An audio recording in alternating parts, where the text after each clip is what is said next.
Good morning, guys.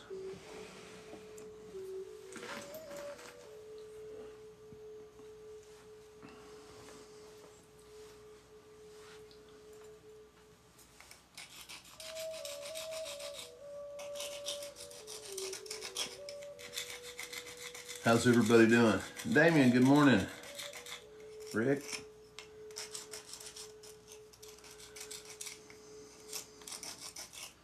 My hands are really bothering me this morning, so rather than doing the harder impact type stuff, if you guys will indulge me, I've got this little piece of, I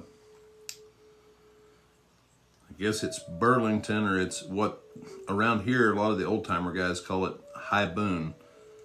And I'm going to turn it into a drill. I've got a little spot out here in the center that when I was making it, it kind of scooped on me, so. Right on, Rick. Man, sometimes you just have to, you know. Sometimes, you know, like my back has bothered me pretty good today, so that and everything's barking at me. We're getting ready to get a front move through here, so.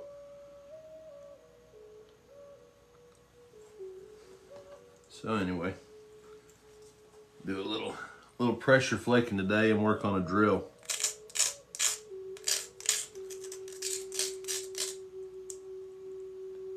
Well, awesome, Cody. I'm glad you could join us.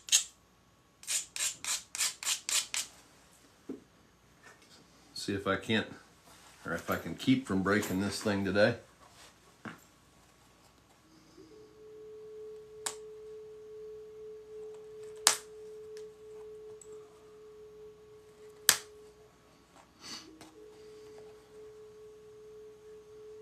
You see where I'm putting that contact on that edge. And then I'm just putting inward pressure and then downward pressure, but it's not like a hard push. It's like a gradual buildup. And when that flake releases, you can see how, well, you can't see, there it is. See those flake scars right there on the opposite side. And they come off real clean because you're not putting more force in it than what will, you know. If you put too much force in, like inward force and then down, that's when you start getting a lot of your step fractures and that kind of stuff, where you have flakes that go out and they don't have enough energy, like that one. The platform failed. Whoop. And you can see that little tiny, it's just a hinge fracture. It's just a baby version of what happens, you know, when you hit an edge with a billet and it wasn't strong enough to, you know, absorb that before the flake detached. So I should have ground my edge a little bit more there.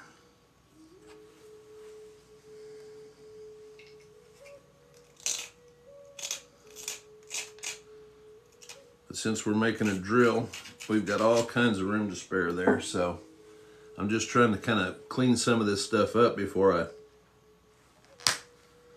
because when you're making a drill, especially if you're trying to make a super, you know, thin one or narrow, your support is super important. You can't have any bending fractures. You guys see how that tip is up off of the leather? I'm not pressing it into. What a lot of guys I see do, they'll have it back here, and then you can see, well, maybe, let me get an angle here. You see that, how that's pressing into the leather, and then you compound that force by your tool pushing down on it. And what you're doing is creating a, you know, like a bending force. Rock is fantastic under compression forces, but under tension or bending, it will not stand up and it'll break. So anytime you can pressure flake and keep the tip from pressing into your pad or trying to put too much like force in the middle of something, you'll be better off. You'll break fewer points that way. Doesn't keep you from breaking them all, because, you know, what would be the fun in that?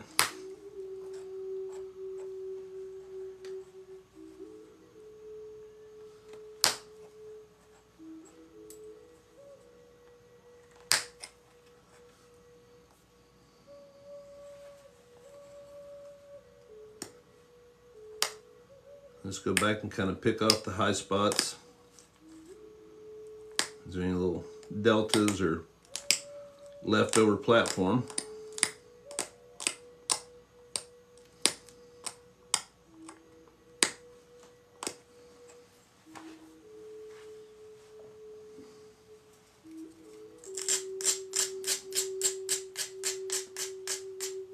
Hey Zach, good morning. You know, I've been better. I mean, I'm all right. I woke up on this side of dirt, so I'm happy about that. But we've got some weather coming through. Usually a day or two before, when everything starts to change, I start feeling it in all my injuries and all that stuff. So today we're just doing some easy pressure flaking. Well, not easy, but easier on me physically. Gonna make a drill.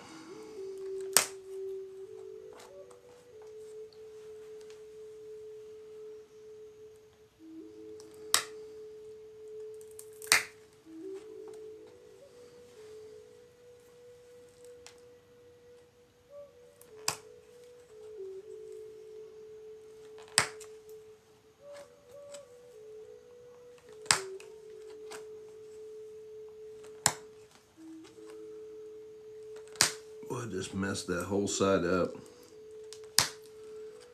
Have to go back and fix that. But we just got part of that little knob that was out there in the center, so that's my side I need to come in on anyway, so we should be okay. I had a platform fail and thought I could push a flake right next to it, and it failed. So you know, that's what happens a lot of times if you're working down an edge and you get one that goes short and then you try to go right next to it. You know, the distance that you go away from it and the angle you come back at it are super important if you want to be successful at it. And I was hoping to get lucky there, because I know I've got plenty of material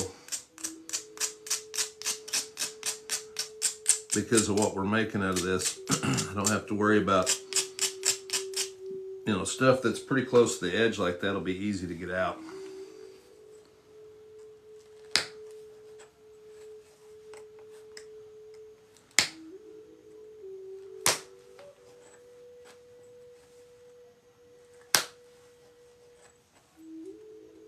Oh, how long did it take you to learn?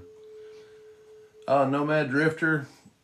Well, I mean, depends on what you say. Yeah, like I do learn every day. I try to be, you know, better than I was the day before, but I would say it took me, when I started, probably maybe a year before I felt like I kind of had an idea of what was going on. And probably 2 years before I made anything that I wanted to show anybody.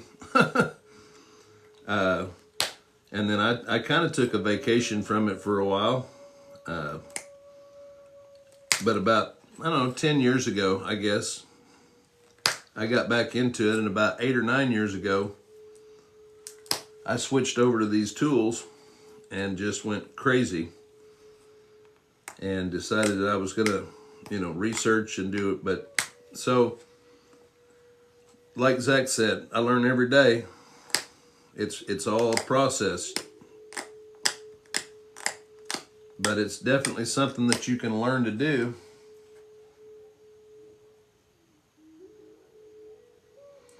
Well, but that's the thing, Nomad Drifter. It is a skill, and you know, a lot of people view it as almost like a talent, but it is something that you learn to do, and then it's a process, and you repeat the process, and you get repeatable results. So I mean, it's just, the only difference between you and I is I've spent way more time sitting in this seat chipping on rock than you have. And, you know, proof of that is that every single culture in the world, they shape stone tools. So, you know, everybody that's watching this, it doesn't matter where your ancestry comes from, they shaped stone by, you know, flaking it. Pecking, grinding, but it's something that can be learned. It just takes time. Thank you for the follow. I appreciate it. You know, you think about, though, you know, everybody that's fortunate enough to be off work today and just kind of hanging out, you know, we look at those times like, oh, it took so much time to do this or that, but that's really all they had, you know. True McLean, thank you for the follow. I appreciate it. I mean, you know, if you took every moment of the day and it was geared towards surviving, you know. Brady, thank you for the follow. Joey, guys, thank you. Ghostface. Wow. Thank you. Well, I told you guys we get to 10,000 follows, or 10,000 followers on the channel. I'm going to do a big giveaway. So we gave that hardened point away at 5,000. So you guys have any suggestions on something you'd like to see as the giveaway? Jeff, thank you for the follow. Then let me know. Also, guys, if you're a subscriber to the channel, we're going to do the giveaway on this. I'm going to do an announcement for my subscribers. You don't have to be right on, True McLean. I'm glad that you found me. But I'll draw for this probably the 1st of April, depending on the days. I haven't even looked at what day is what, but so any of my active subscribers during the month of March will be eligible to win that, and I'll send that to you at my cost. So as a thank you to those that are supporting the channel. So if you want to be eligible for that, just hit the subscribe button.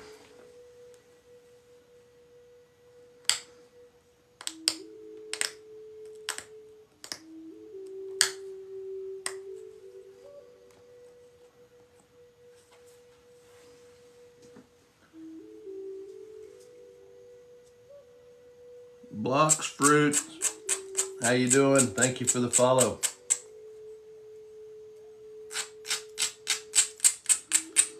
Kind of did something here that I don't normally like to do. I got my tip too sharp way too early in the process, and you know, for the reason I was telling you a while ago, you don't want that tip up against anything. But when it's needle sharp, or if it gets too sharp, sometimes even a vibration of taking a flake will cause it to pop off there, especially if it's not touching something, and you don't want it touching something because of the pressure that could cause it to break. So it increases your chances quite a bit of it coming off. That's why you'll see most of the points that I make, you know, till I get to the very end, the tip is pretty rounded.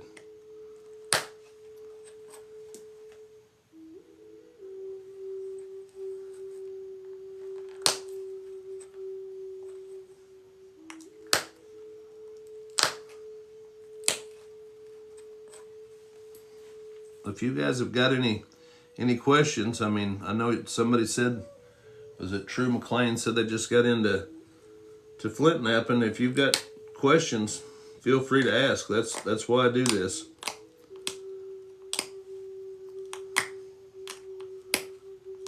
Also, if you do end up liking the content, I am in the process. My son's helping me upload all of this to YouTube. So each day after I finish the live, then I download it and upload it to YouTube, and then we're processing those there. So All of this will eventually be available on YouTube, at least archive type stuff. So.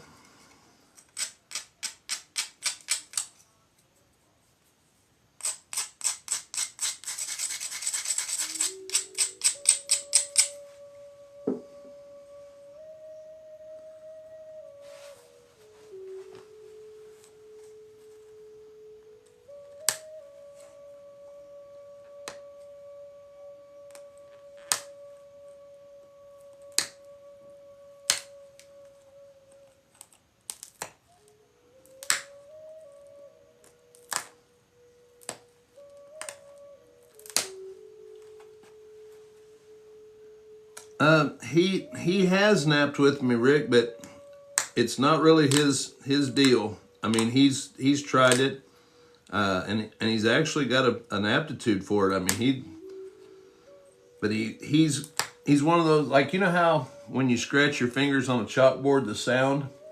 Well, every time I grind on an edge, you know, that kind of scratchy sound, it goes through him. Like, I mean, you just see him. He goes in the lake, does that shake. But he's my tech support. Yeah, when he was younger, he used to nap with me, but I mean,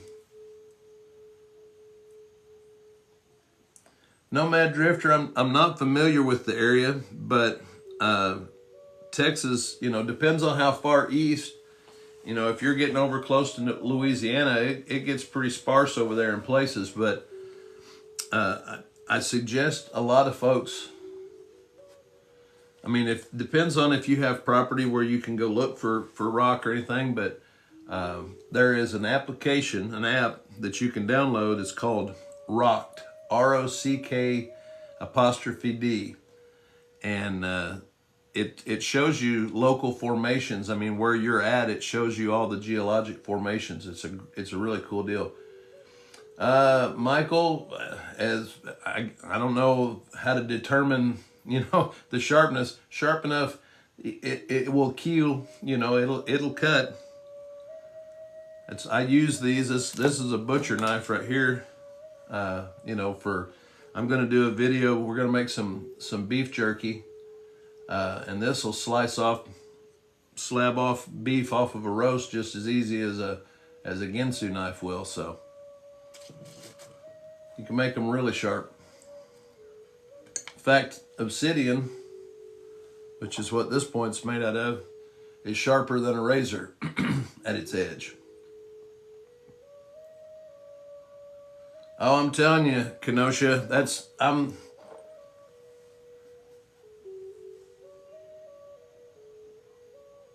Oh, well, thank you. Yeah, I mean, he's my techie guy. Right on, Justin. You'll have to send me some pictures of them. I'd like to check them out. Yeah, Kenosha, we got the weather stuff is, I mean, it's still a day and something out. Usually, though, when everything starts the barometric pressure starts changing, I can feel it.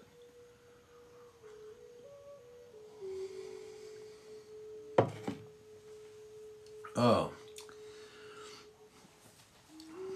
And we're having the mushroom tea this morning.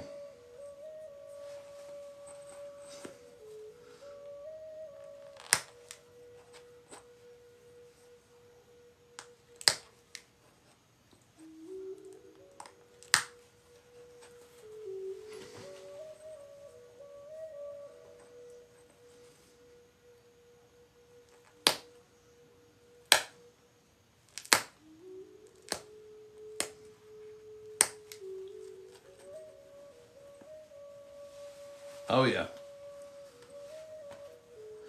Yeah, the pressure here, man, I mean, well, we've had beautiful weather, but they're talking about tomorrow night and then Sunday some possible really bad stuff, and that's when Jenny's supposed to fly back in from Denver on Sunday, so.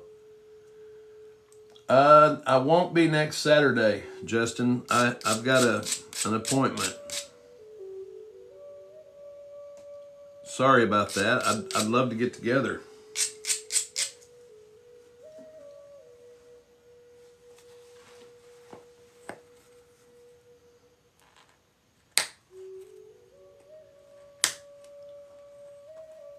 Right on. Yeah, I'd love to. Just if we make plans, that's I'm usually my schedule is wide open, but that just is. I just made the yeah yeah those puppy dogs don't like that. My my granny used to say that was the tater wagon, tipping over.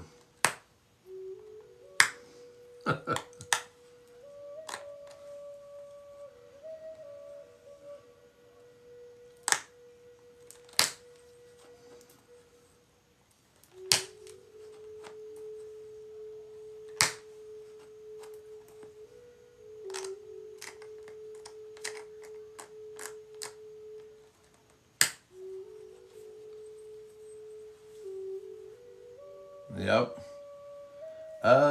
Nesby, this is just a deer antler tine that I kind of rounded off the end. That's all I use just as is deer antler, and then I do have, this is I don't know, an indeterminate bone, probably cow. This came out of a creek where I used to hunt material at. And then that's an ulna bone from a deer, from a whitetail. I'm just showing you some of the stuff you can pressure flake with. This is buffalo horn. And I think as far as, buffalo rib bone notcher. And that pretty much covers most of the materials that I use to, so at any given point, it'll be one of those. Nesby, thank you for the follow. I appreciate it. Make sure I'm back in frame here.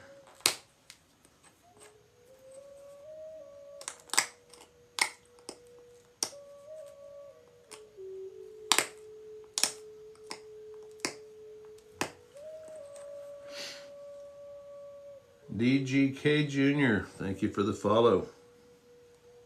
Well, guys, if you've got any kind of questions or, whatever, just shout them out there. Hello. Depends. DGK.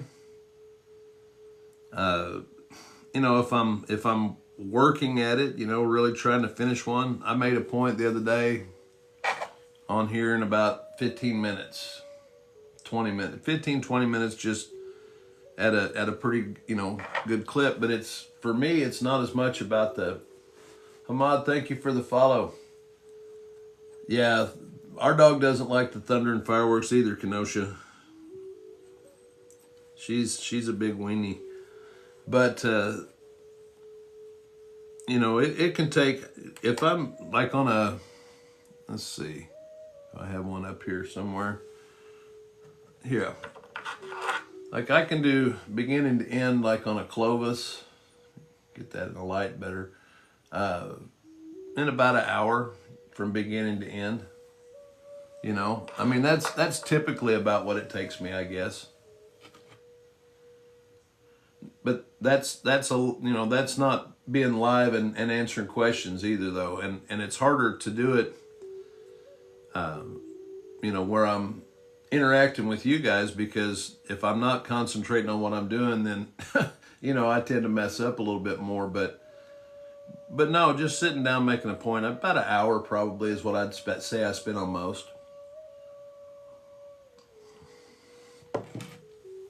If you'd like to see some of my finished stuff, if you go right up here to my profile, and I post a lot of my finished stuff.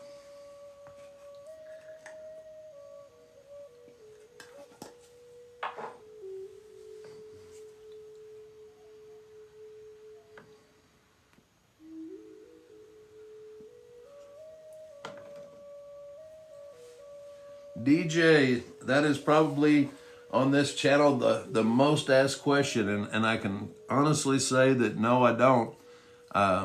Maybe through the years of having my cup around, I've gotten, a few flakes over the years, but I haven't one day noticed any kind of sediment in the bottom. Now this is other than my stuff coming out of my tea, but no, I don't. usually with my hands down low like they are, and then where most of these are coming from, I don't get a lot of flyaways like that. I did, you know, I think some of it might have to do with just being used to kind of where the flakes are coming off for the most part. You know, when you first start napping, and I can remember, man, I mean, there was flying rock shrapnel everywhere. It wasn't safe to be, you know, within 20 feet of where I was at, and it didn't matter what direction you were in, because for the most part, I didn't know where everything was coming off. I didn't know how to support it to keep, you know. But I've been napping for, well, on and off for 30 years, but for the last 10,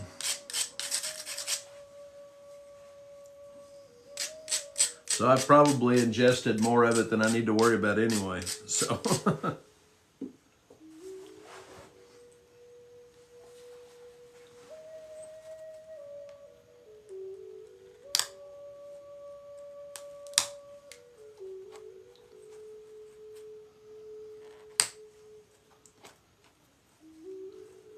you guys can see if you can see how I'm applying that pressure to that platform, and you can see I'm not doing like a, you know, that kind of, it's just you put that on there, push in, and then you start pulling down until it releases on its own. Yeah, it fits in there. You know, some of these, if they're too curved, Rick, I usually will end up trying to, you know, round off an end on it so that it's not. And this one, to get the length, because you'll notice when you start using, or if you use antler, that some of the I don't know if you can, you hear how that sounds almost like old dominoes, like ivory, and then you'll get some pieces that are really soft or pithy. They don't have the same texture to them, and I tend to like the crisper type, more bone-like antler. I mean, it's bone, but it's more of the properties, a little bit more brittle, but more ivory-like. So I tried to, you know, this is like off of a main beam. The main beam would have been right here, but to get extra length on this piece, I just cut it and then rounded it that way. Trying to conserve, you know, time that works really well, because it'll wear away. I mean, in the last few months of just doing the live feeds in the morning, 2 or 3 of my favorite, you know, this thing in another month or so will be probably that much shorter.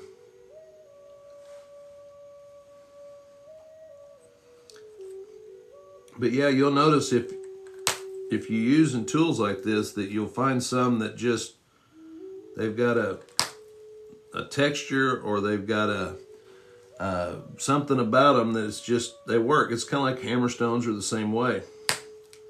You can kind of, they've just got a feel to them when they well, and a lot of that is, you know, that's subjective, because they feel right to me. You know, somebody else might not like the way that tool works, and they want it to do this. You know, that's the beauty. Yeah, John, that's the thing. You know, I've got a basket of antler that I have acquired, and then once I get that, you know, all of it combined, then I have to go through and I take and test for, you know, the texture of it, and if they're soft, or what I call gummy, because there are some of them that it's like water soaked, and I get rid of those. Those go to knife handles or tool handles or something like that, but I only pressure flake with, or like this one here, this little whitetail billet is like that, got that real crispy texture to it.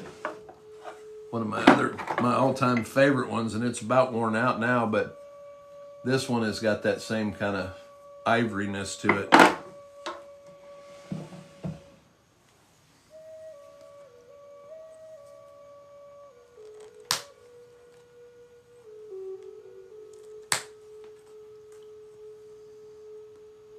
But for me, with a drill, it's important to get everything starting to line up. Like I don't know if you can see the flake pattern on that, but you see how it's very similar.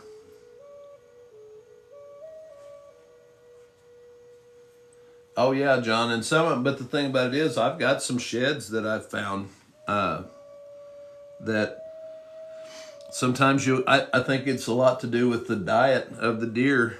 What type of nutrients it was getting, because genetics, I'm sure, play a part in it too. But because I've picked up antler that looked like it had been there for a while, and it was just as crispy as all get out, and then you find stuff that doesn't look like it had been, and it's just got that kind of water soaked dull thud to it. So, but again, that's all kind of subjective, because that's like saying this guitar is the best guitar. Well, to you.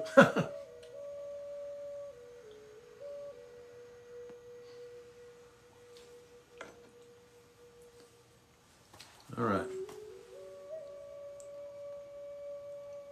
Yeah, we should start being able to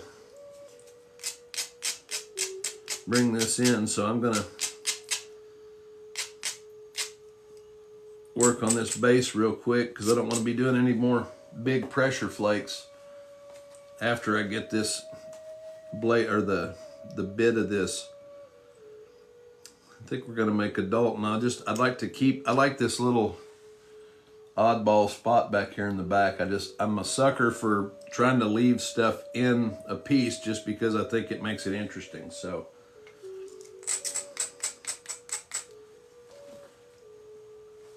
Bent Creek, how you doing? Skitty.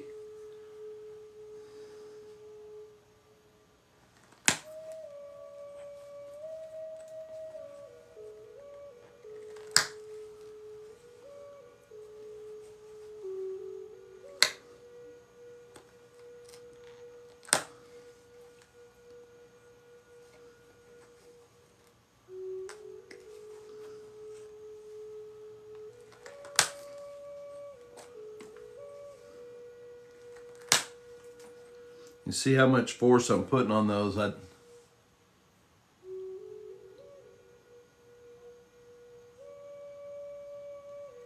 Right on, John. Yeah, and you see these, I was just getting ready to say how much force I'm having to put on those, because I'm trying to thin this stuff here. I like the look of it in the point, but it's a completely different texture. You can see on this side how everything just broke right around it. I mean, it's like limestone pocket in there. So I'm having to put more force to get flakes to go through it. Well, if I waited until I got the bit of the drill down narrow and then tried to do that, then I'm putting a whole bunch of force into a really narrow, thin piece. So, but yeah, where I'm, if it's showing up very well, but I'm just placing that on the edge. I'm pushing in, but I'm not. It's like there's like a wall there. You don't just keep pushing in. It's in. Get that down inward, and then start applying force down until that flake releases. See, that one actually went all the way across that piece. You can see that flake right there, no harder than I pushed on that, went from there all the way to this side. Hey, sweetie. How are you doing this morning?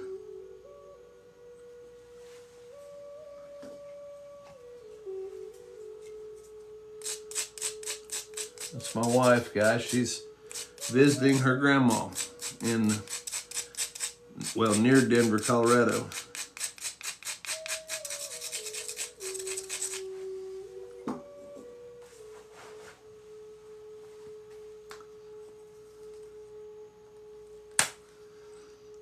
Watch this. You want to get a chuckle. Hey, hon, thank you for resetting the coffee yesterday, but you know how stubborn I am. This morning we're having mushroom tea.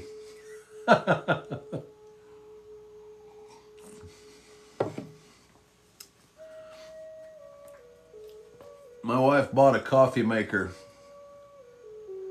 Right on, hun. Yeah, she's getting ready to go soak in hot springs in Colorado. I'm pretty jealous.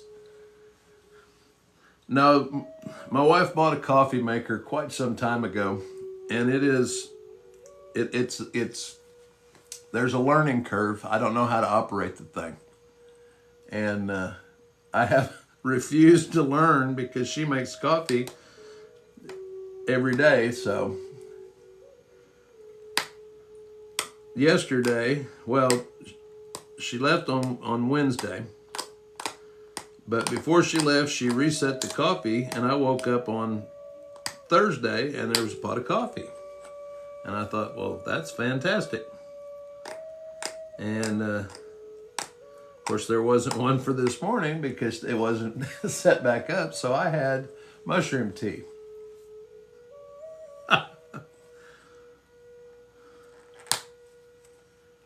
See, hon, I'm spoiled too. Oh no, DJ, this is the one you can buy at Walmart. Yeah, this has got the lion's mane and all that. No, none of the shroom. It's not shroom tea, it's mushroom tea.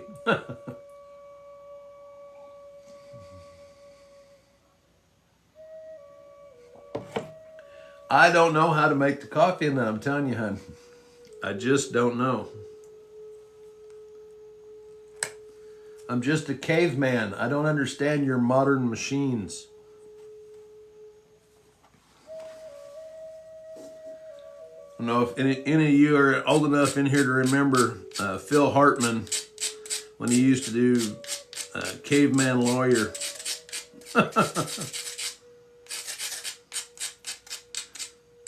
That's a long time ago. Probably not a lot of you in here that remember.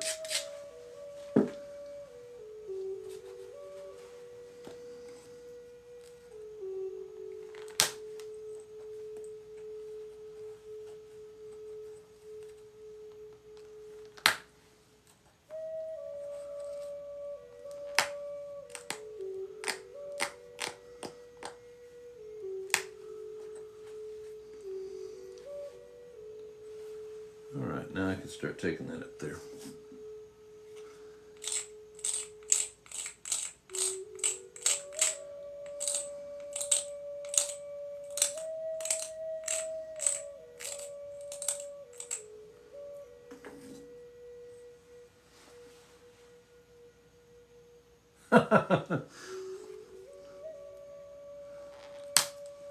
It's just better that she knows how to make it, right, Bent Creek? It's the way that you're used to it being made. When I make it, it just doesn't taste right.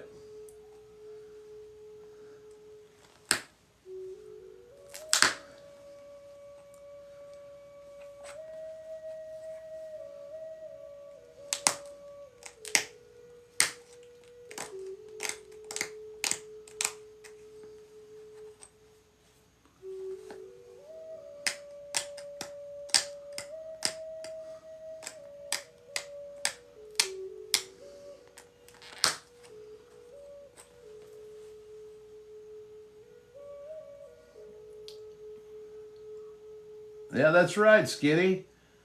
DJ, as far as what? I mean,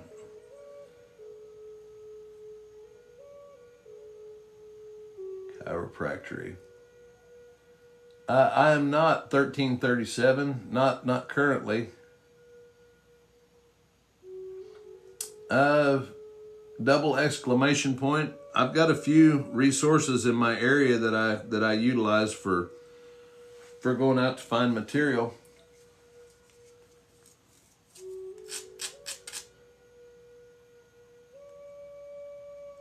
Oh, right on 1337. No, I'm no hot stones or massage going on here. Other than these, when I get done with them, these hot rocks, you know.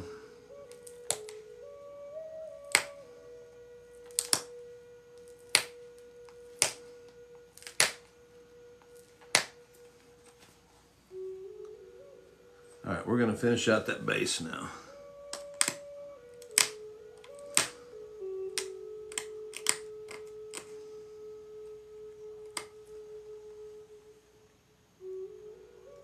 Hey, Jim. Good morning. DJ, I probably, I said earlier, it was probably, and I'm kind of a jerk at myself for this stuff, but it was probably a couple of years before I was making stuff that I would say I was proud of. Every piece I was proud of, but again, that was because, when I started, there was no YouTube or internet or any of that stuff. You guys have got, if you're just learning, there's such an amazing amount of information out there that just 30 years ago was not available in any way, shape, or form. So the learning curve, well, there's a guy in here right now. Yeah, Jim, thank you for renewing your subscription. I sure appreciate it. You'll be eligible for this here in a few days. And keep your fingers crossed. Little Buffalo River Comanche style rattlesnake thing. So I'm going to draw for that here in a few days, and you will be in the drawing for that. But no, DJ, nowadays there's, like I said, there's a guy in here, Justin. Justin's been napping for just at a year now. Hey, Blake, good morning. Justin's been napping for just at a year, and he's making stuff that it took me 2 or 3 years to learn to make. So, it's just a matter of how much time you want to spend working at it. It's kind of like saying, what's the learning curve on learning to play guitar? It's the same thing. If you sit down and you're practicing every chance you get, and you're reading literature, and and when I say practice, I don't mean just smacking rocks. I mean trying to do a specific thing and get better at it. I pick, one of the cool things I like about being live on here is I have the opportunity to just watch myself sometimes when I'm doing my editing or I'm uploading stuff. And I've noticed shortcomings in my techniques. And then I go back and I work on those techniques because, this is just like any other skill that you want to be. If you're trying to achieve excellence at it, you just, you have to practice with a purpose. Yeah, Bent Creek, and then that's the thing though. John, I've been napping for 30 years, and I've got some right here, and I got a tube of super glue if it gets really bad. That is no lie, guys. That and eye protection. Don't start out doing this without eye protection, please. But yeah, Bent Creek, I know guys that I've known now for 20 plus years, and and nothing against anybody. Again, guys, I'm not trying to. It's just that they don't have that drive that they're wanting to do more than what they are, and their points look exactly the same as they did when I met them 20-something years ago. And I'm, like I said, nothing wrong with that. But I'm telling you right now, I've been napping for as long as I have, and if my stuff looks the same in 20 years, I'm going to be mad at me. Because every time you sit down with a rock, you have an opportunity to learn something.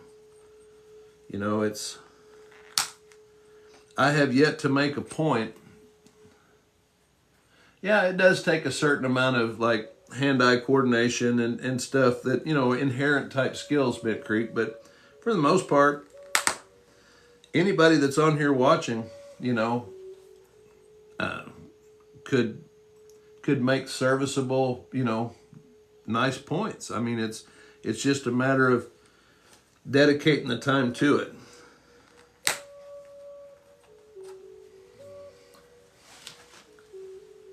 But yeah, there are some physical attributes that are more beneficial. But I've got a good friend of mine that he's got, doesn't have the use of one of his arms, very well. He had polio as a child, and he will brace it up against his leg and uses his other arm and his leg, and he pressure flakes like that. I mean, it's, you know, there's very few limitations. If you want to, you know, if you have a will for it, there is a way for sure. Like I said, especially nowadays with everything that's out there.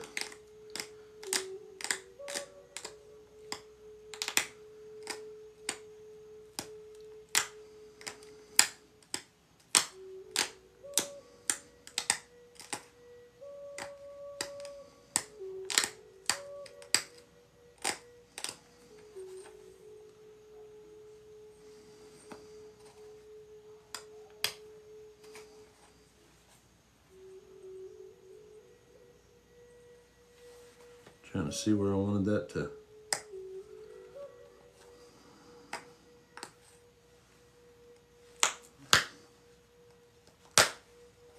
There it went.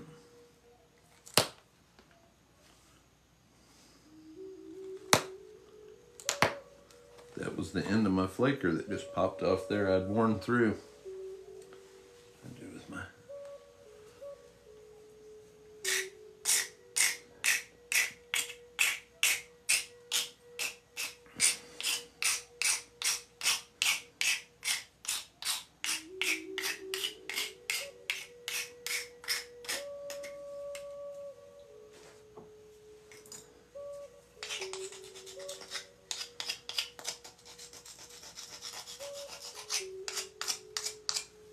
Sorry guys.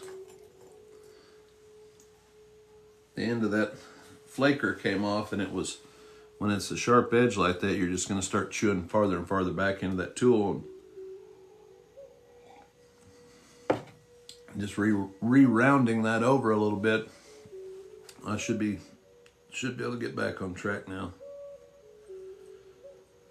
Make this other side kind of match that.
All right, you can see we're starting to build that kind of a center ridge in that. That's so that we almost want a diamond cross section, and that's because it's stronger than if it were more flat. Now some of the really delicate little drills and stuff that I've made, you know, they're way more thin than they are diamond, and it's, you know, they obviously wouldn't have been used in an abusive type way. You know, those are more for me, for looks, just kind of making them. But when you're making a drill for use, well, I'll get mine out here in just a second.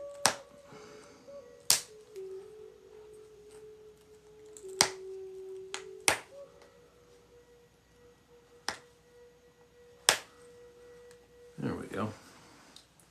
But when you're,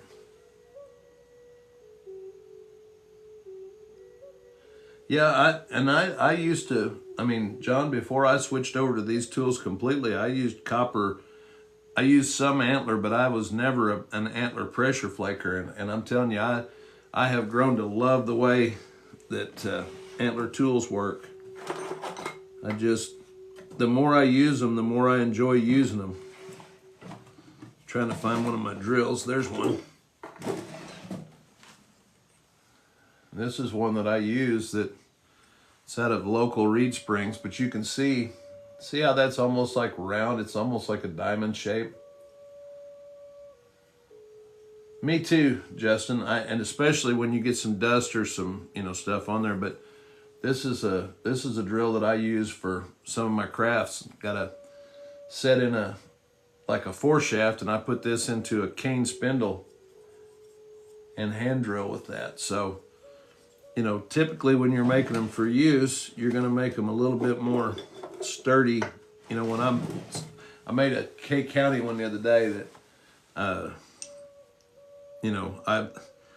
a guy bought it and was wanting to use it, and I said, well, you could use it, but if you've never used stone, it's not like if you're just getting into primitive skill stuff, a stone drill is not the same as using another type of drill. You don't necessarily cut with a stone drill. It's more of a long abrasive. And if you put too much pressure, downward pressure, that twisting force will actually snap drills in half. It's a lot slower process to drill with stone. And if you force it, it will break your pieces. I'm making a drill this morning, Samita.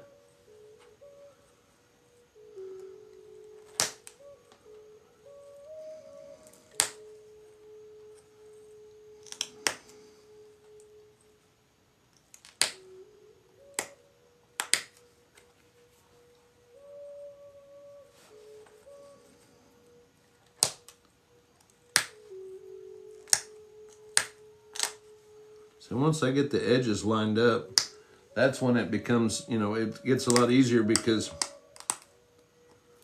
I get a continuous platform with a fairly regular cross section. Then the flaking is easy. Then you almost have to be careful that you don't, I shouldn't even say it so that, no speaking it into existence, but you can have flakes that'll go from one side to the other and just roll out and take out part of the margin on the other side. Because we've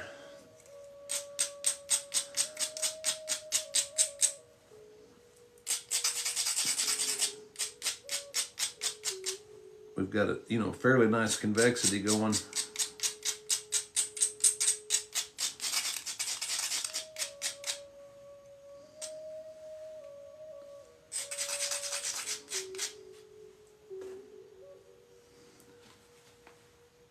Oh my goodness, what is John? Thank you, I appreciate it. Thank you for the gift. I didn't even know what that was. Kind of freaked me out for a second.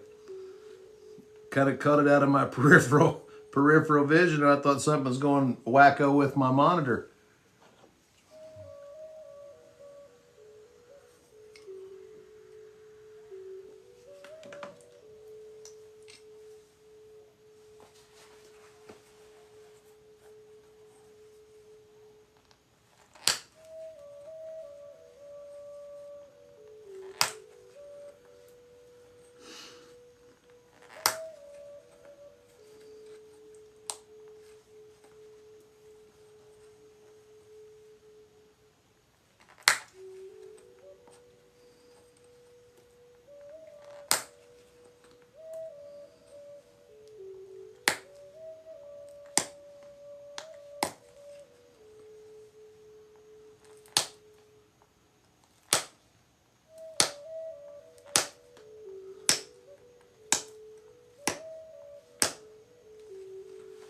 See, and that's how, now you can see those like little serrations. You see those in between those flakes where they came off? That's how you end up with serrated blades. Each of those little points are just, it's like a, right on, Bent Creek, yeah. That's a lot of the stuff that those fall guys are, the jewel type stuff, and being able to get those patterns. I'm jealous of it. I am. I like the look of it when you can ribbon those flakes like that.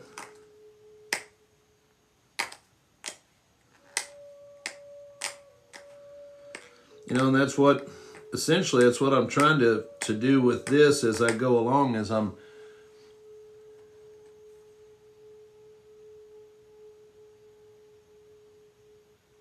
Well, John, thank you. I appreciate it. I really do.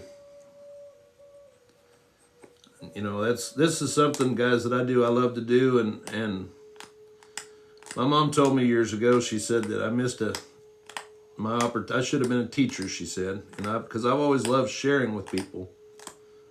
I don't know how good I am at teaching, but I do like to share with. So, and I'm forever reading and researching and trying to. Yeah, you know what it is? I think, Justin, it's when you see somebody that's been working on something or that's wanting to learn something, and you see the look on their face when they get it. Well, awesome, Todd. I appreciate it. I mean, I'm glad that, that I'm helping, and that you guys are getting some enjoyment from it maybe, and learning a little. And like I said, I encourage all you guys that, look us up on Facebook, Instagram, places where I can see your work. If you're learning to do this and you want to, share some stuff with me, look me up on other social medias. And you guys, if you don't get the opportunity or can't watch all the morning deals here, we are getting them all uploaded. Oh, I like the way that Antler grabs Bent Creek for sure. I like the way that, especially on an edge like this where I can get just a little dust on there. And you get just the tiniest little spot or little puzzle piece. Good night.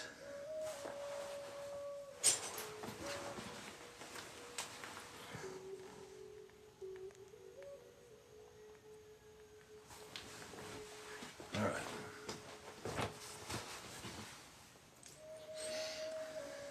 So exciting they thought I was sleeping here. No, absolutely, Todd. Now, I see, Todd Patterson music. What kind of music do you listen to? Are you into?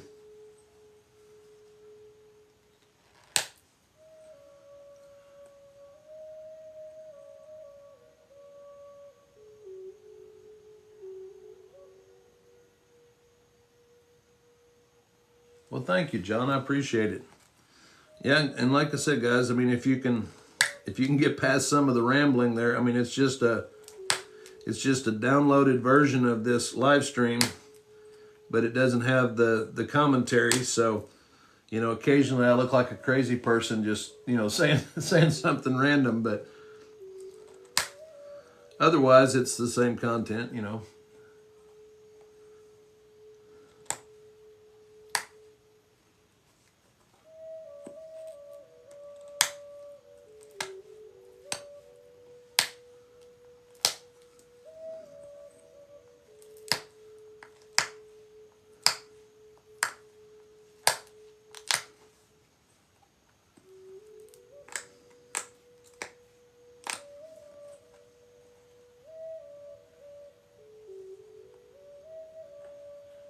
Yeah, right on. I used to, well, it's been a few years now, but I've been in several of my local bands. I'm a guitar and vocalist, lead vocalist.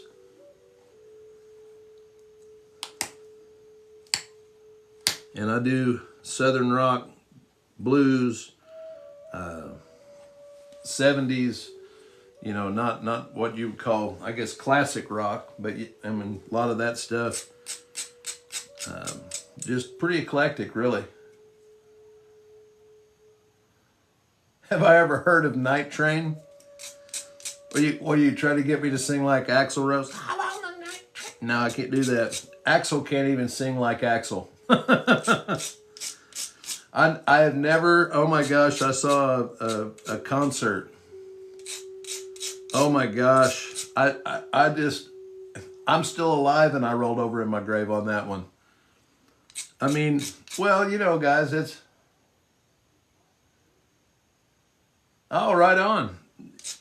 But yeah, I grew up in the 80s. You know, I mean, I'm born in 70, but you know, the 80s, that was my heyday. I graduated in 88, and you know, oh, right on, Justin. No, I hadn't heard of them, but you know, I grew up listening to Welcome to the Jungle, and I mean, that was the jam when I graduated.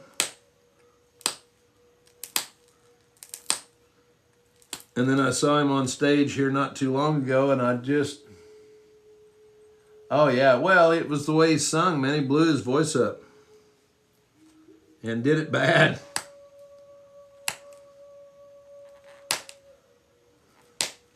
And you know, when you're there, I mean, I don't know how to put it without it sounding wrong, but it's almost like if you look at Mick Jagger and these guys, you know, that have been doing it for forever, what they're doing kind of still rings true, you know what I mean? Because they were kind of being who they were. But when you see Axl up there still trying to rock the headbands around his wrists and it's just like, it reminds me of that Saturday Night Live skit that had Patrick Swayze and Chris Farley, where Chris Farley is auditioning for Chippendales, and he keeps trying all these moves, and they're like, "No, Barney, no, Barney." Well, I felt like saying, "No, Axl, no, Axl." And if KNIV, I don't know what you mean there. VT.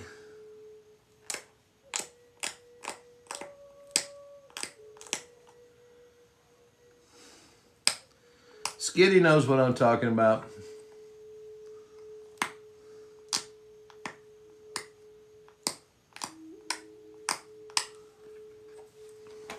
All right, let's get this thing going here.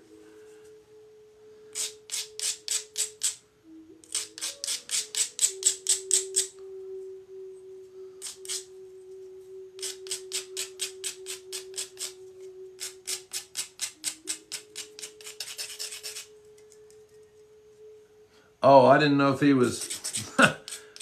I didn't know he was asking if I was making a knife for a. Yeah, it's a drill bit. Sorry about that, VT.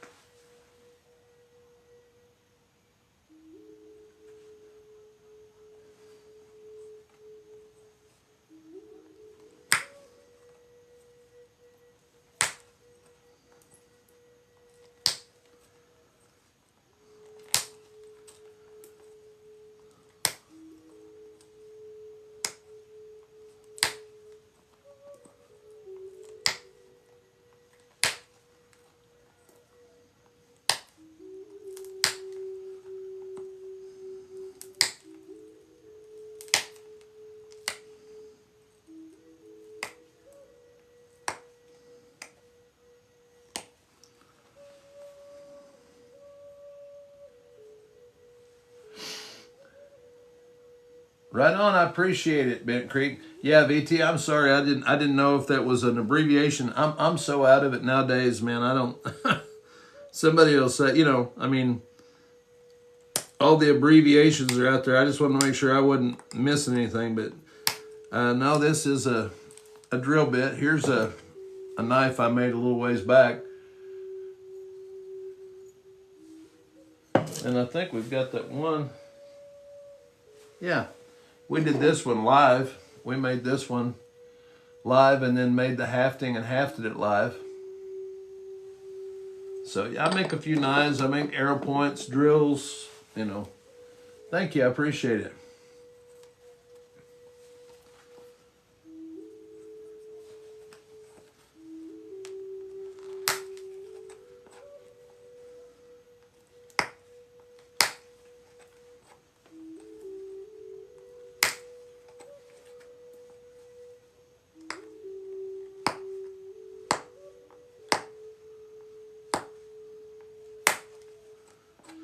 slipped off there several times. I was trying to hook a particular spot in there.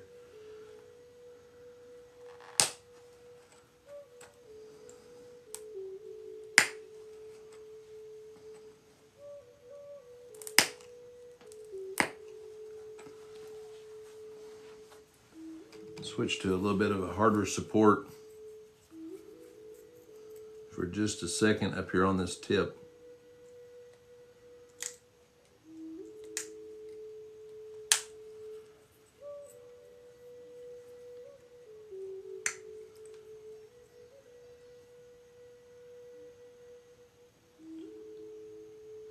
Oh, awesome.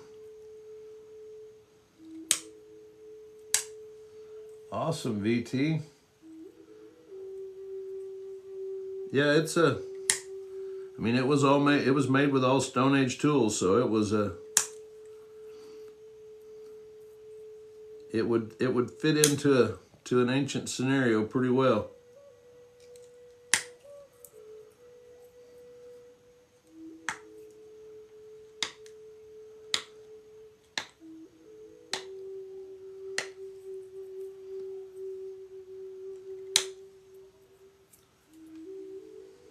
And you can see that series up there next to the tip, and you see how those are going to the center line, and then they're kind of making that ridge right there. That's what we're trying to get, a kind of a diamond cross section.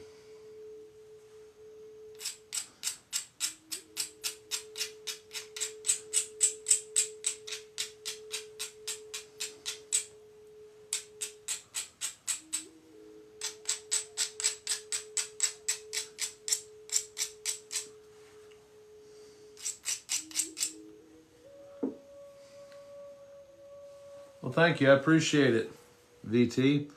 I've had a few years of practice.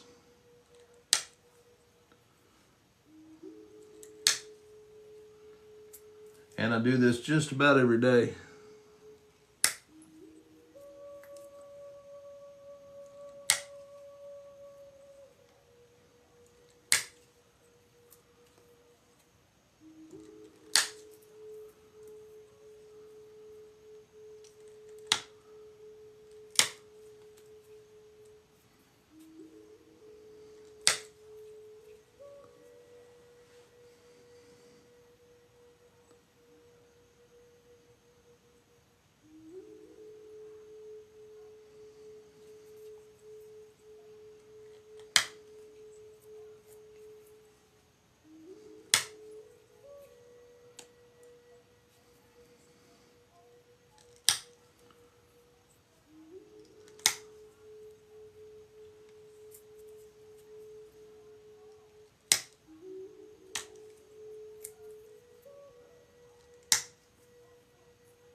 All right, we could bring this in a little bit now.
once you get down where it's thinner like this and more narrow, I don't want to grind the edge too much.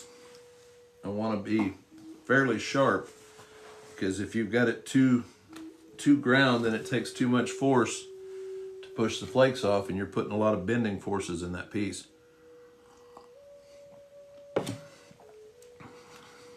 And we're not out of the woods yet. There's always a chance to break one of these. Like I said, even just the vibration of a flake coming off can sometimes, have the tip snap on them. So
there we go. I was needing a nice clean flake there. All right, let's get this side.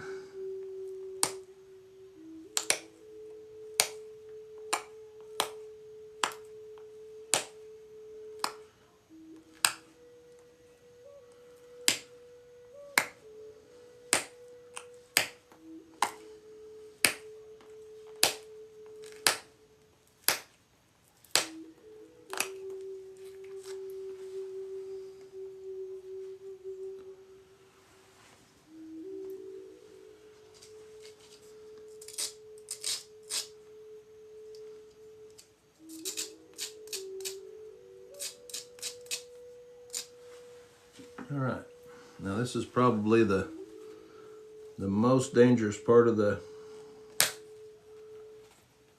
one worked.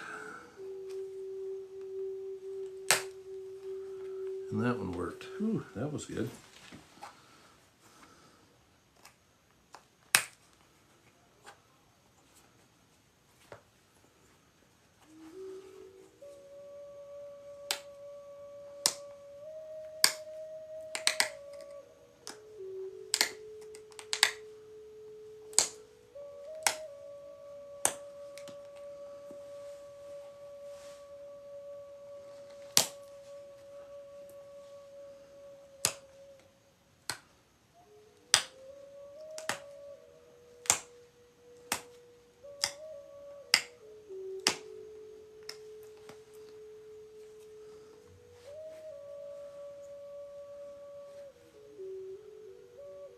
One little spot there that I think I might be able to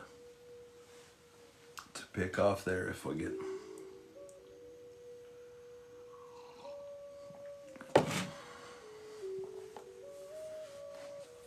Sharpen up this tool just a little bit.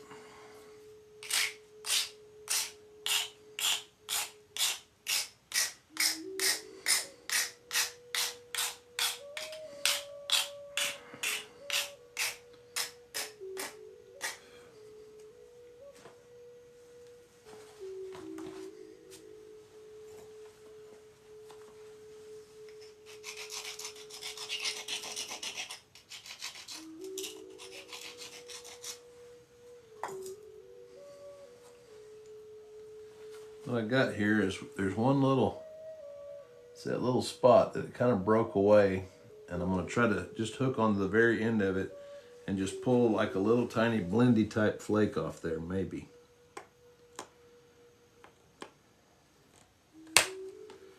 Just like that. I just wanted to just barely grab that edge.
I don't know what you mean there, Quiet Crystal.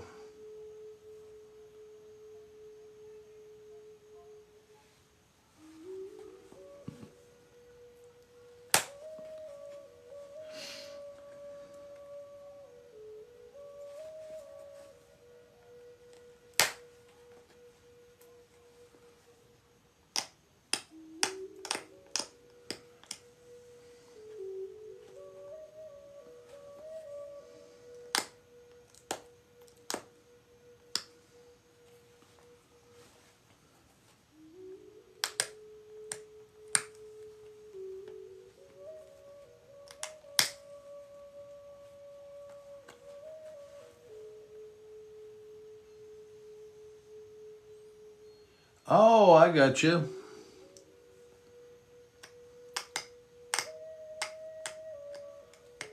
Yeah, yeah. You threw me there, Quiet Crystal. I wasn't thinking Clan of the Cave Bear kind of stuff.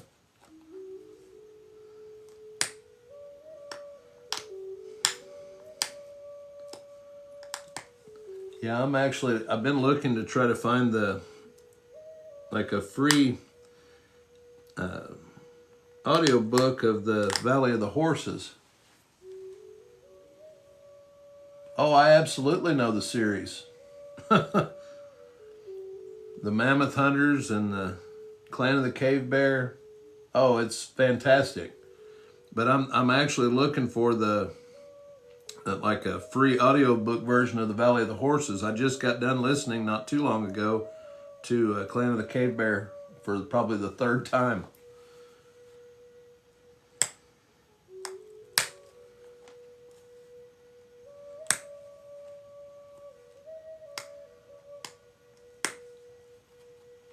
Yeah, I don't buy them either. I listen to them for free on YouTube when they're available. The only thing, I got the first time I listened to Clan of the Cave Bear, they had all the chapters up there. Well, now I guess because of some kind of a licensing deal, they had every chapter except for the final chapter, and I was like, oh, that made me mad. I mean, awesome. Yeah, I've not read all of them, but it's on my list.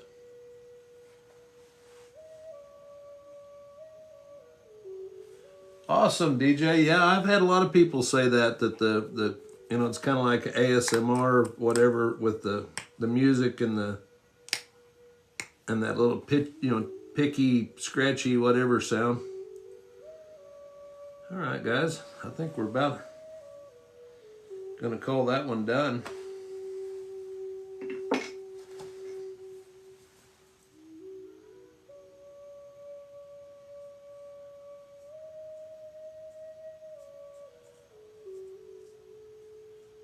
When the author, I'm not sure I'm following what you're saying, Quiet Crystal. I didn't, as far as the,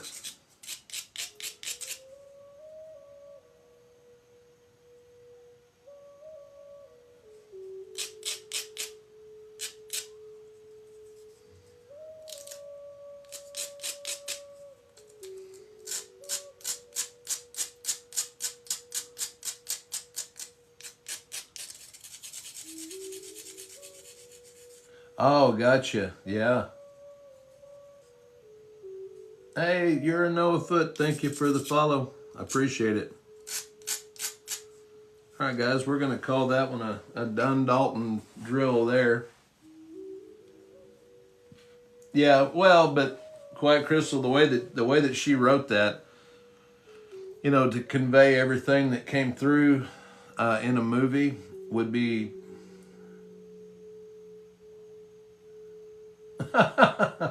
Oh, you're talking about the necklace from this point here, Rick?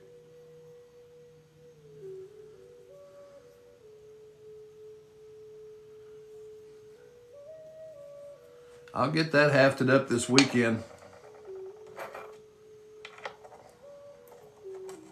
Right on. Well, I'll get that hafted up, and I'll probably get that other one up in the Etsy shop within the next couple of days. I've been trying to be a little bit better about it.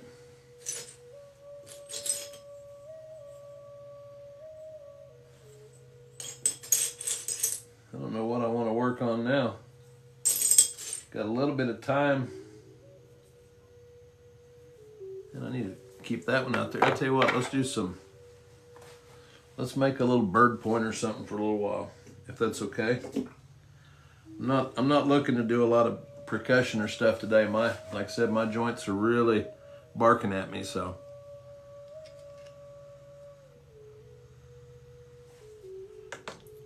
Got a fairly thin little biface, but it's got, you know, a couple of little issues out here in it. But I think that I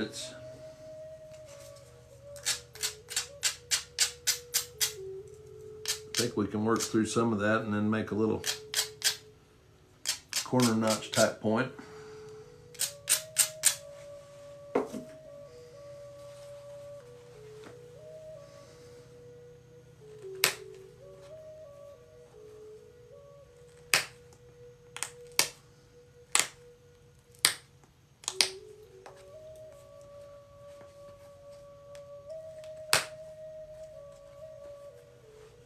John, I don't know. I think that was a misnomer. You know, just an assumption. Well, it's kind of like I said before, you know, I'm not a mechanic, and if I walked into a mechanic's garage, I can point out a tool, but I can't tell you what that tool's for unless I've used that tool. Well, you had archaeologists or people that didn't know what they were talking about that just naturally assumed that because the point was small, it must be for small game. And I'm here to tell you guys, if you've ever, you know, dabbled in archery, it doesn't take very long to realize that a bird point, that was not a bird point, it was a big game point. You get better trajectory, more speed, more penetration into the target. You know, so it's unfortunate that they've been labeled as a bird point, and that's still kind of the, you know, just that's usually what most people call them. But I think that it is incorrect completely. If you've ever used any primitive bow and arrow, and if you've ever done any of these skills, first of all, I'm not going to make a point to shoot at a bird. I'm going to make a blunt or well, I don't know if you've ever seen those ones that are like a wire snare. You can do the same thing, crossing sticks, you know, jammed into a split, and make something that's got a wider shot, so that you're not just trying to hit them with the point, you're trying to hit them with the whole end of it. That would have been a bird point, and it would have been made out of wood, you know.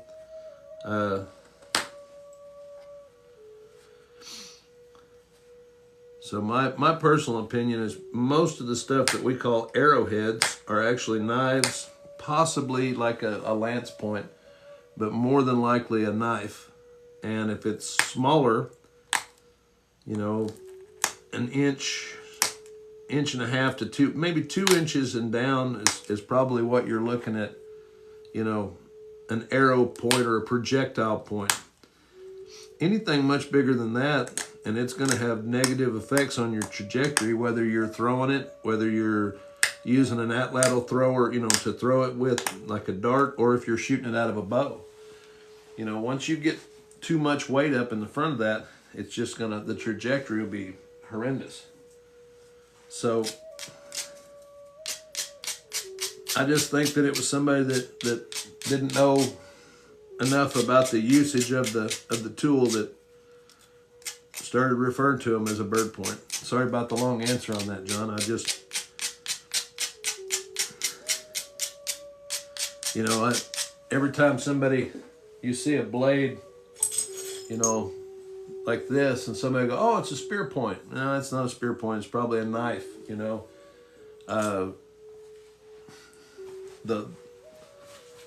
Anytime that you have a blade like this, and you have to, where this much of the blade is sticking out, it puts a weak spot right there. And if you throw that at something, that's where it's going to break and all that work is done, you know.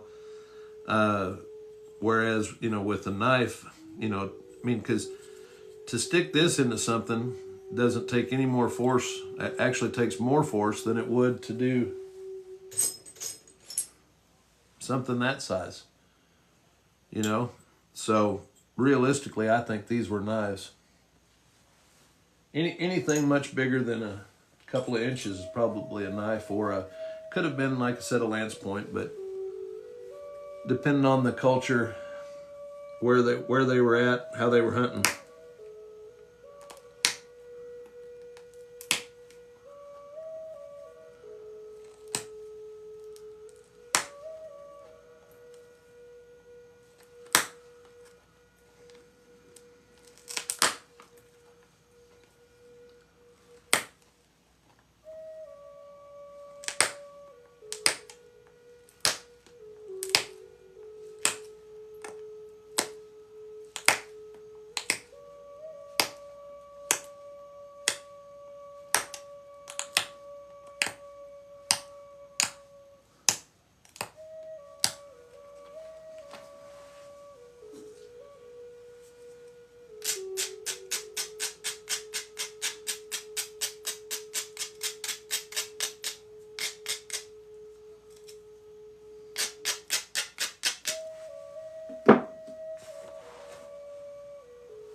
Well, guys, if you got any questions or anything like that, shout them out.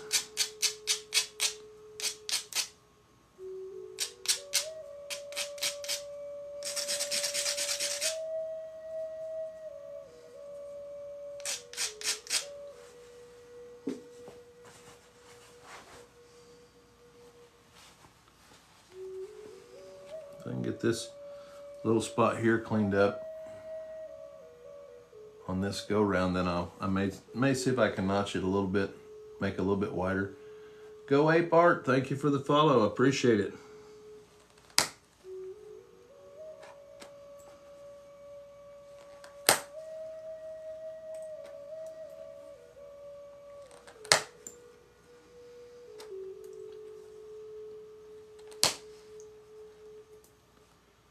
And that went nice.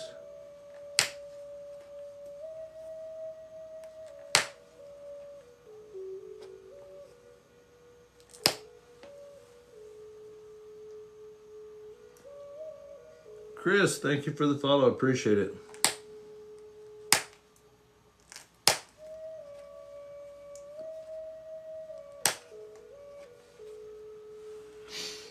That made a nice little series down that side. Oh, we need this rain, Justin. I've been watching it too, and we need the rain.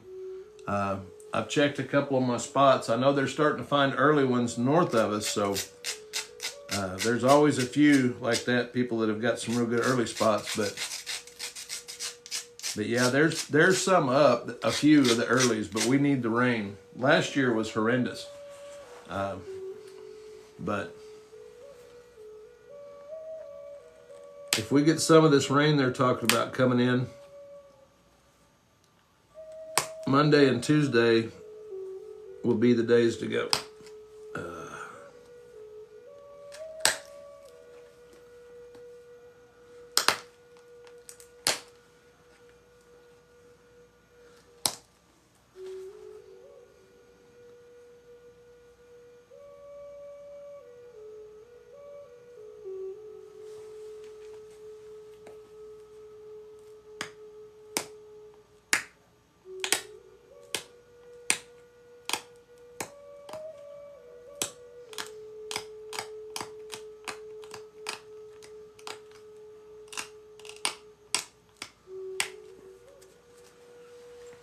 Had one flake I was trying to push into kind of a.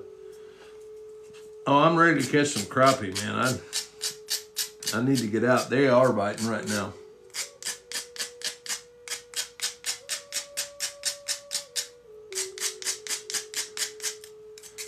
You have crappie there on the lake by you, Justin?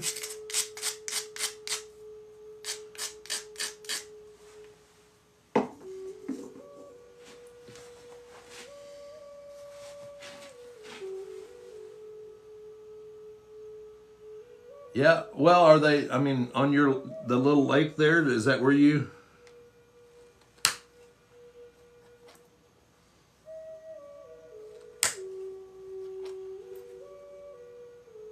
Right on, and they're not going in there right just yet. I've heard some reports of, you know, like Blue Springs up in that area on White River, that they're starting to bite, so.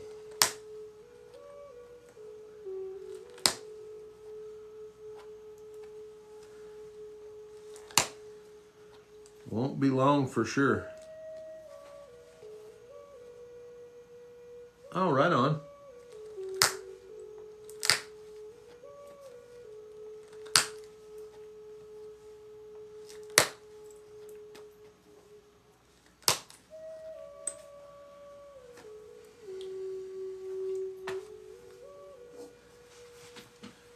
Oh, I bet right now. Go out there and throw a little shad imitator crankbait with a tight wiggle. That's what March and April on Beaver Lake, and I can go out there and just catch fish till I'm done, you know, tired of catching fish. Ron, are you talking about this tool here as far as the flaking? That's just a cut off, kind of rounded off deer antler tine. Be similar to this, but this one's cut more squared off like that. That's all I use is stone and antler bone tools. Yeah, that's just a deer tine. Like this would have been off the main beam like this. You know, it would have gone out around like that. Whoop. So it was one of the towards the end of the rack.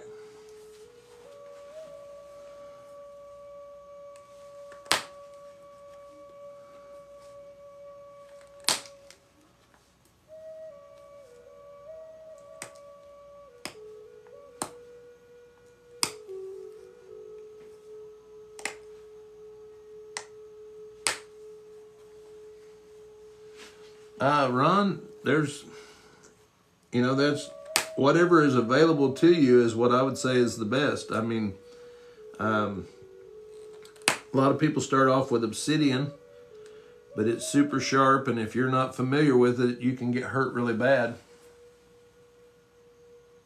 Oh, you pinned it and unpinned it. You wouldn't or didn't think I saw it, Justin. But no, depending on where you live, you know, what your financial situation is, because if you're buying rock is expensive. Oh, if you're in Missouri, what part of Missouri? I mean, if you don't mind me asking, I'm not trying to... There won't be any black helicopters showing up or anything.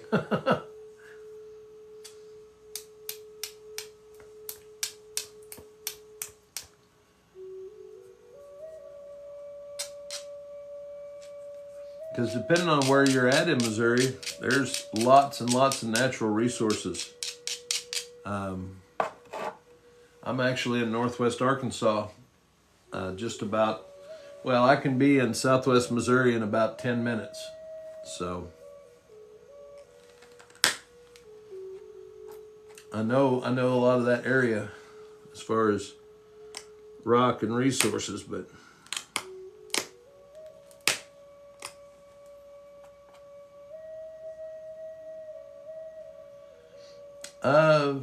well, Hick Life, it depends on what you mean by ceremonial points. As far as, you know, have I ever had anybody make me or have me make them for a ceremony? No. But as far as, I mean, I don't know exactly what you mean by ceremony points. like a dance blade. Oh yeah, you're in a good spot up there, Ron. Burlington Church is everywhere around where you're at.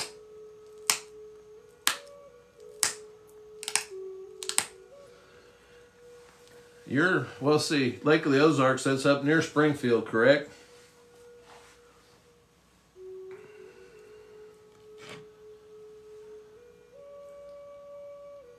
Because well, if you know where the Rogers, Arkansas, I'm just north of the Rogers, Arkansas area. So you're just about, yeah, no, I haven't. Hick Life, I mean, I've seen them, and I just don't get opportunity to get, yep, you're about 2 hours north of me, Ron.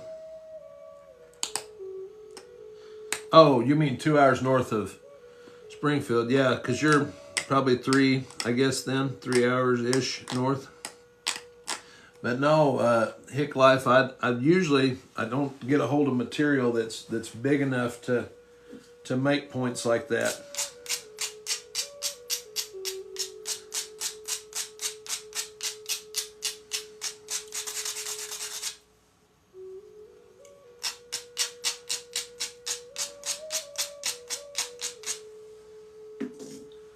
I guess that probably the closest thing, I don't know if I've even got any in here. I've got a couple of my knives that I use for my crafts. Yeah, this is Georgetown. This one's been used a lot. You know, you can still see some of the wood and the stuff where I've cut and sawed with it. Here's another one that's I've used and it's worn down. I've used that for cutting notches and stuff.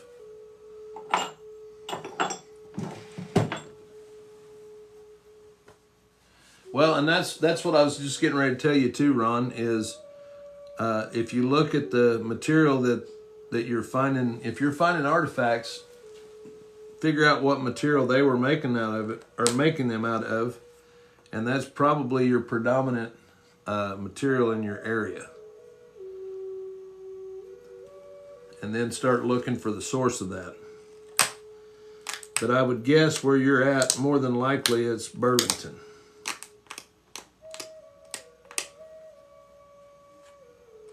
Maybe Jefferson City, like the Cotter Formation.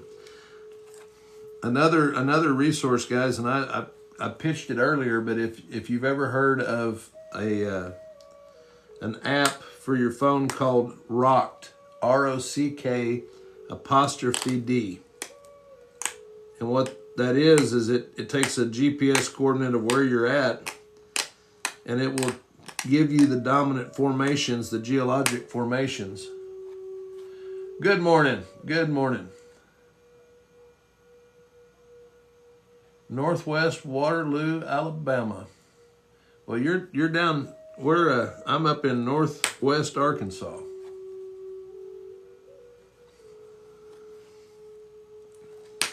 I don't get a hold of a lot of big material to work up here.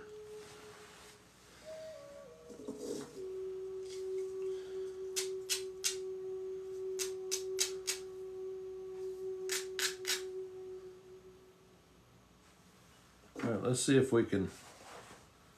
We've got about 15 or 20 minutes left here. Yeah, I'm not too far from the Trail of Tears here in Arkansas. Oh, you're on the Trail of Tears in Arkansas. Oh, yeah. No, Justin, sorry. I saw Hick Life and I was, yeah, I'm about a 5-minute walk from Old Wire Road, which was part of where it went through Northwest Arkansas in the Pea Ridge area.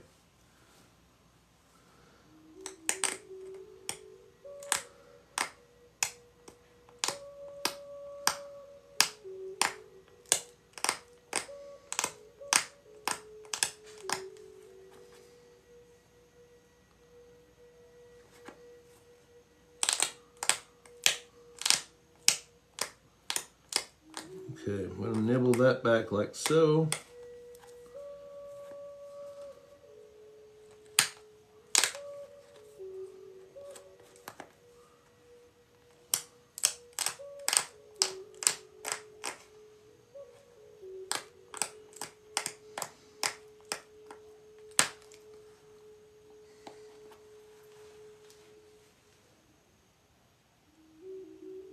Oh, I guarantee you, Chris, I saw that video.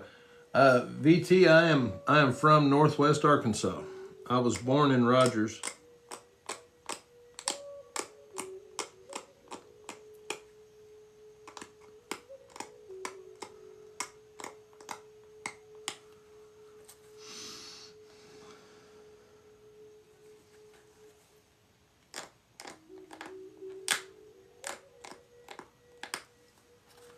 All right, now what I think we're gonna do here, if I can get these notches to get looking even,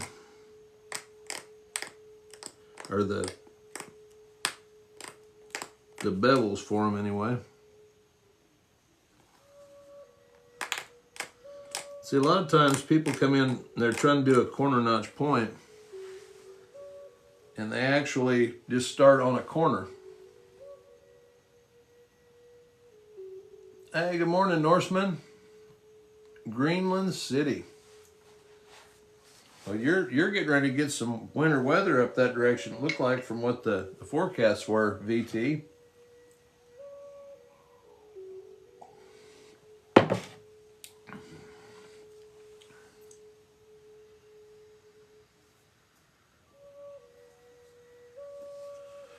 All right.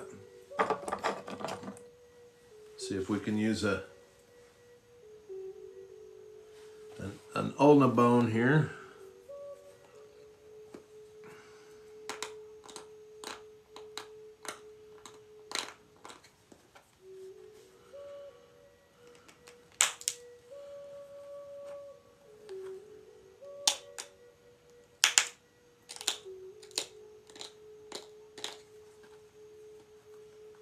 Get that first notch.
That one's trying to bottom out on me here.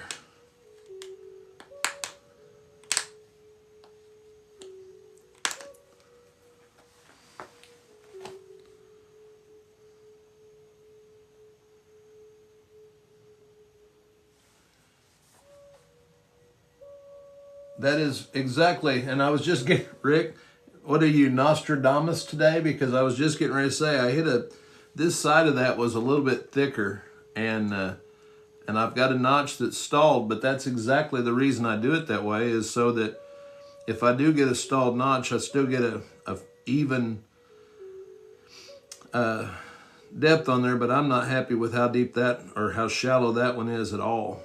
So it just absolutely crumbled around the edge. So I was looking for a spot where I could kind of cheat some material from it.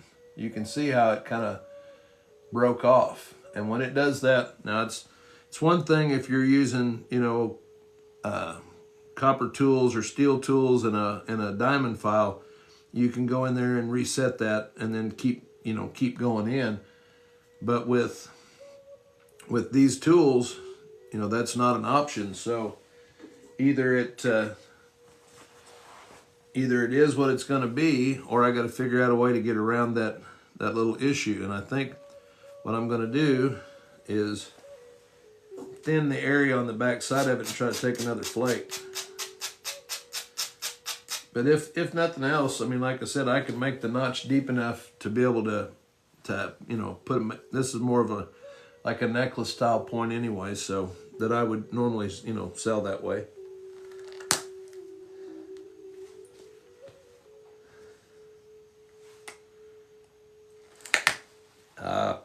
When you hear that double break like that, not a good noise.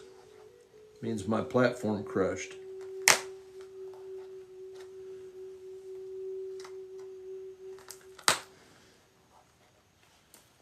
Well, that worked a little bit. We may make something more like a pine tree out of this.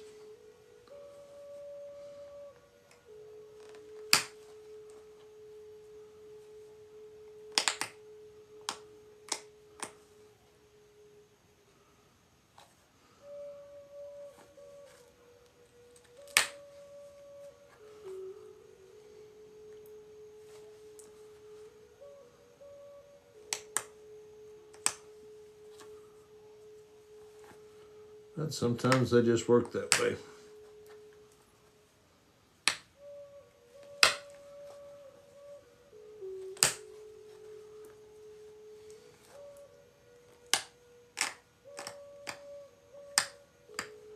And sometimes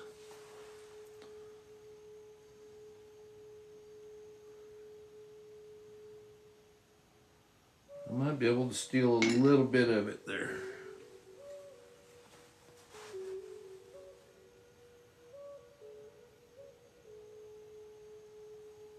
Yeah, I don't know that I could even pronounce that, VT.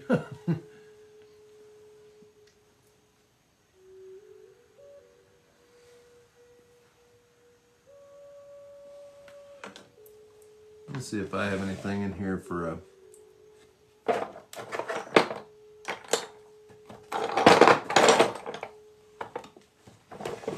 like a real sharp punch.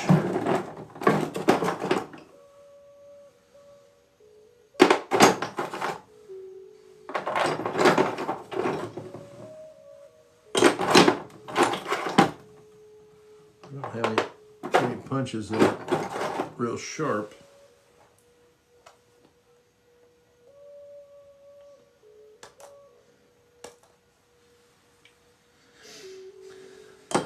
I was going to try to punch it, but I think I'm just going to see what I can get with this ulna bone. Oh, there we got it. Okay. You see when I rolled that in, you see that little cone-shaped, how that come out? It looks almost like a little seashell.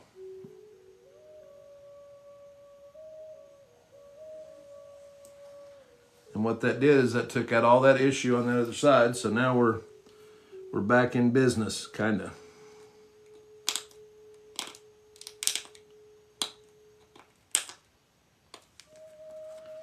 Now I've got that one, so I can go back over here.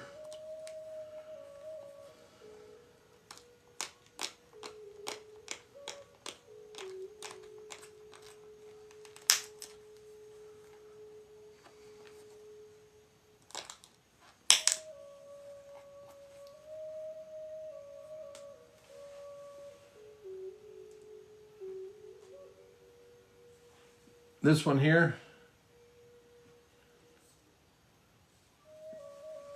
are you talking about what bone on the deer it is, Justin?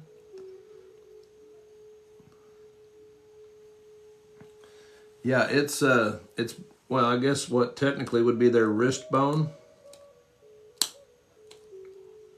It usually, when you find them, pardon that these have still got dirt on them, but you can see what these do is those trail down the, like this, from the joint. And I use them back on real fine stuff as I use them until, you know, they work back into the more solid stuff. But yeah, if you Google search deer ulna bone, it'll show you the orientation on the animal where it's at, so it'll be kind of easier to picture.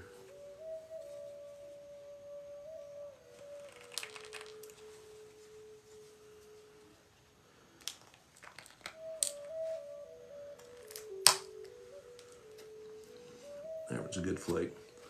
That was a pretty steep, rough angle there, so I was happy that that one came off.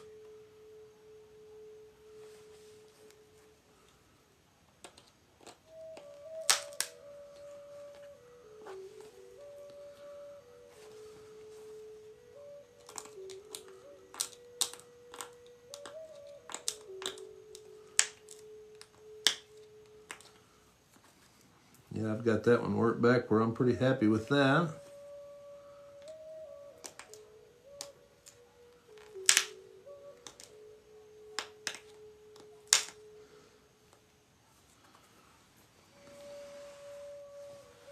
And with that, all right, maybe one more on the other side. Just making a little arrow point. AK.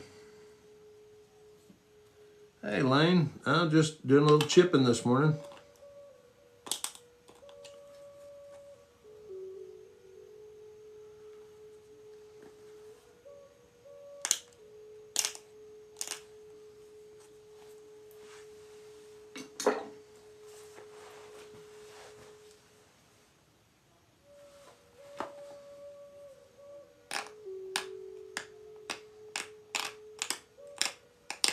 Let's shape up the blade now and we'll be done.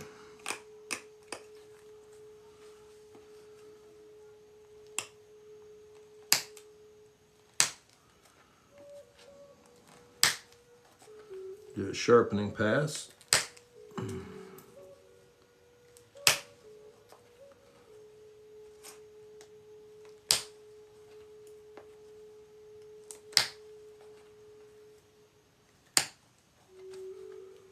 You can see that series of flakes right there.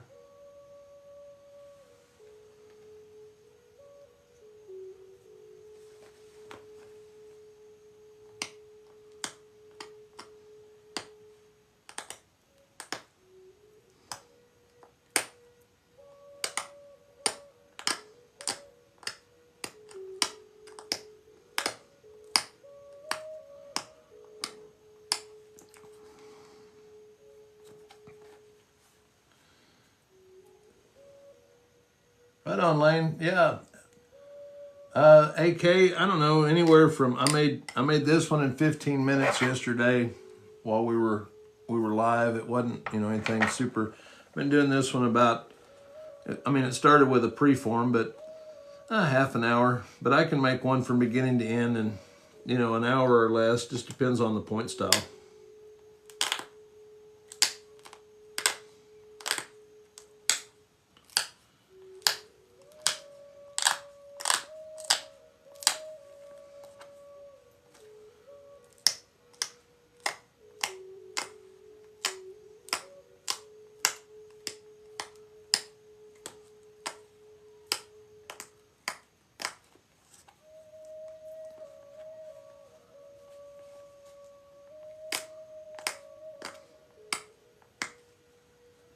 Elmo, thank you for the follow.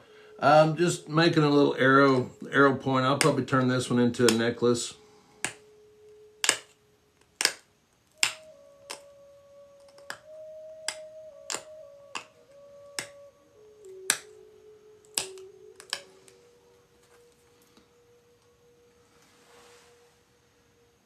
Yeah, I can deal with that. That's not too bad.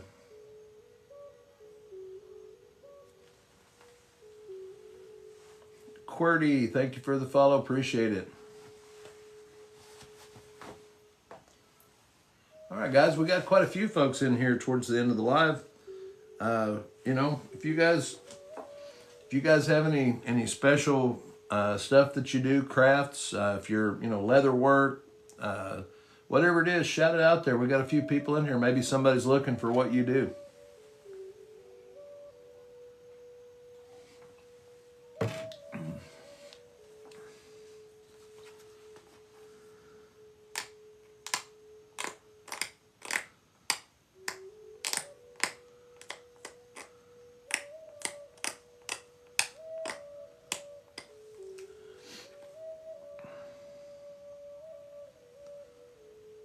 Yeah, that'll work. We'll put that over there and make a... Right on, Damien. Thank you for coming in and hanging out for a while. We're getting close to the end here. Yeah, that one will be up in the... I'll make a necklace point out, or a necklace out of that, haft it, and it'll be... That ended up pretty decent, though. It's not bad. But that'll be available in the Etsy shop here in the next few days, hopefully. All right, guys. Well, looks like we're at the end of it. I got chores to do, a dog to wash, and all that stuff, so I'm going to get off here and get some things done. I'll be back in here, see, what is today, the 29th? If it looks like Monday is going to be,